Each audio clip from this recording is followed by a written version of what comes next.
कुर्सी नहीं हिलाई जाएगी, वह आपके लिए इंच मात्र भर अधिकार छोड़ने वाले नहीं है।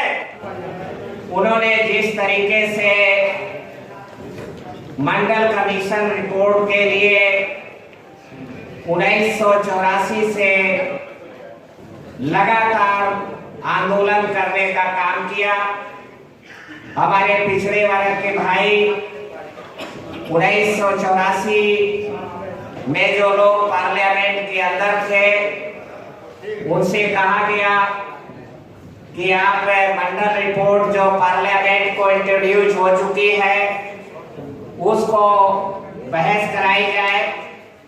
तो हमारे उन साथियों ने कहा कि अगर हम मंडल रिपोर्ट के मुद्दे को पार्लियामेंट में उठाएंगे तो अगली बार हमारा टिकट कट जाएगा।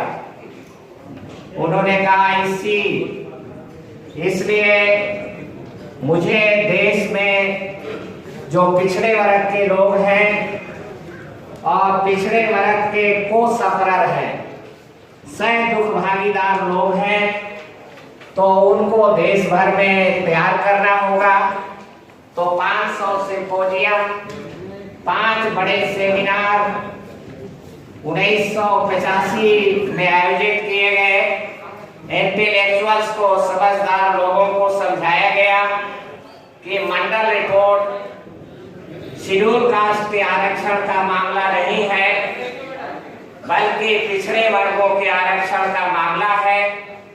दूसरे चरण में आरक्षण समर्थक रैलियां, तीसरे चरण में आरक्षण समर्थक क्षेत्रीय सम्मेलन और उसके बाद 14 अप्रैल 90 से 31 मई 90 तक दिल्ली के बोर्ड क्लब में बीपी सिंह ने चुनावी घोषणा पत्र में लिखने के बाद कि हम मंडल रिपोर्ट को तुरंत लागू कर देंगे, मंडल रिपोर्ट को लागू नहीं किया गया। तो 14 अप्रैल 90 से 31 मई 90 तक कंटिन्यू लाखों लोग बोर्ड क्लब में पड़े रहे और मानवर कांशीराम जी की लीडरशिप में आरक्षण पिछड़े वर्गों के लिए लागू किया जाए। मंडल रिपोर्ट लागू करो वरना कुर्सी खाली करो, और इसको जिसकी जितनी संख्या भारी उसकी उतनी हिस्सेदारी पे जोर देने का, बल देने का काम किया गया। और तभी 26 मई 1990 को यही पर पिछड़ा वर्ग एक सम्मेलन हुआ और उसमें संचार मंत्री मैसेज लेके आए, लिखित संदेशा लेके कि मंडल रिपोर्ट पे हम एग्जामिन कर रहे हैं। मानवर कांशीराम जी ने कहा कि सीधी उंगली से घी नहीं निकलता, उंगली को टेढ़ा करना होगा। तो इनके कुर्सी का एक पाया देवीलाल है। तो 2 अगस्त 90 को प्रेस कॉन्फ्रेंस हुई कि 9 अगस्त 90 को कांशीराम और देवीलाल की ज्वाइंट रैली होगी और मंडल रिपोर्ट को अगर इन्होंने चुनावी घोषणा पत्र के मुताबिक लागू नहीं किया तो सरकार को चलता कर दिया जाएगा। तब जाके 7 अगस्त 90 को जब कुर्सी हिलाई गई तो मंडल रिपोर्ट लागू हुई। मंडल रिपोर्ट ऐसे नहीं लागू हुई, कुर्सी हिलाने के कारण लागू हुई। इसलिए मेरे भाइयों, मैं आपसे कहना चाहता हूं कि आपको अगर अपने जाति आधारित जनगणना तो इनकी कुर्सी हिलानी होगी। 1931 तक इस देश में जातिवार जनगणना होती रही है, पर जिन लोगों ने रेलगाड़ी रोकने का काम किया कि रेलगाड़ी बंद करिए नहीं तो छुआछूत की दीवारें टूट जाएंगी, जेल में एक रसोई से खाना नहीं मिलना चाहिए नहीं तो छुआछूत की दीवारें टूट जाएंगी, मौत की सजा मौत, जो किसी की हत्या करेगा तो 1860 में आईपीसी आई कि उसको मृत्यु दंड दिया जाएगा। उन लोगों ने अंग्रेजों को कहा कि ये जातिवार जनगणना बंद कराई जाए। आप लोग हमारे देश में जातिवाद फैला रहे हैं। अंग्रेज बेचारे डर गए।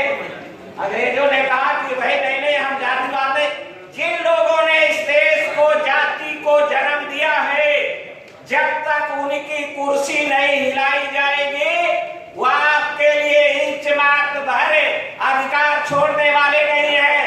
जो लड़ता है वो आगे बढ़ता है, जो निहुर जाता है वो पकड़ के गुलाम बना लिया जाता है। इसलिए बाबा साहब अम्बेडकर की अगुवाई में जिन अछूतों ने लड़ाई लड़ी उनको हक मिल गया 1932 के कम्युनल अवार्ड में, पर जिन्होंने लड़ाई नहीं लड़ी, मेल जोल कर लिया, उनका हक रह गया।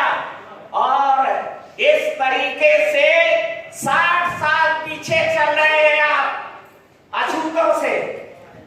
मांडवर कांसी राम जी ने कहा कि मुझे साहू महाराजा का जो 21-22 मार्च 1920 को माणगांव परिषद सम्मेलन में बाबा साहब अम्बेडकर को पूरे देश के महानेता महानायक घोषित करने का काम किया, तो उसका ऋण है हमारे ऊपर। उस ऋण को अदा करना है और हमें प्राउड है, गर्व है मानवर कांसी राम जी के संघर्ष पर कि उन्होंने कुर्सी हिला करके 7 अगस्त 90 को मंडल रिपोर्ट के लिए निर्णायक लड़ाई लड़के मंडल रिपोर्ट को लागू कराने का काम किया।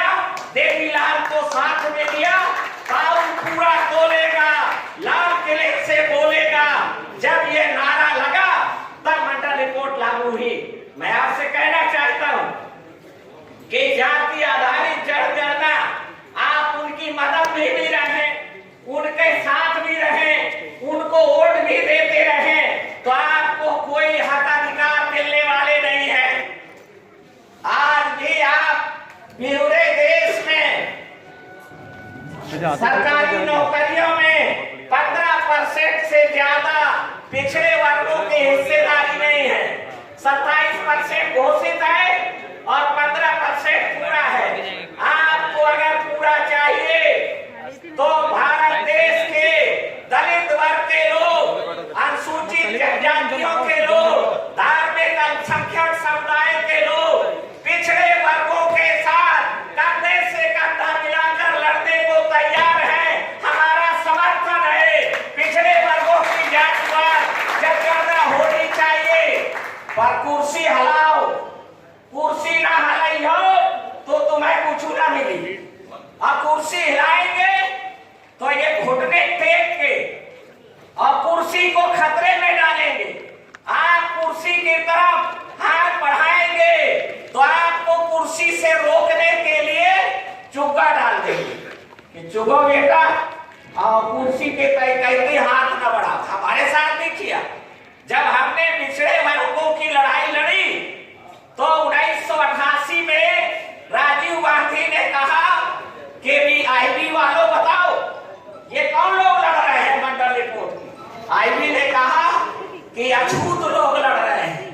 बोले अछूत लोग पिछड़ों की लड़ाई लड़ रहे हैं। कहा एक कांसीराम की सभा में अछूत ही होते हैं। तो उन्होंने कहा कि नहीं, पिछड़ों को कुछ ना दिया जाए, बल्कि अछूतों के मुंह में पूरे देश की केंद्र सरकार की नौकरियों में SC/ST का कोटा पूरा करने के लिए स्पेशल ड्राइव चलाया जाए, विशेष भर्ती अभियान चलाया गया।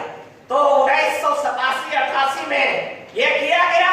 इसलिए मैं कहना चाहता हूं कि जो लड़ता है वो आगे बढ़ता है, और जो आगे बढ़ता है वो विजेता बनता है, हुक्मरान बनता है।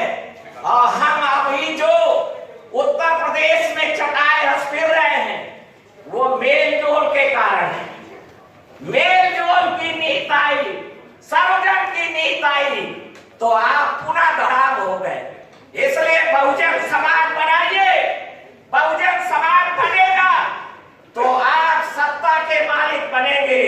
बहुजन समाज सच्चा है, विधायकी जीतना पक्का है। बहुजन समाज सच्चा है, सत्ता मिलना पक्का है।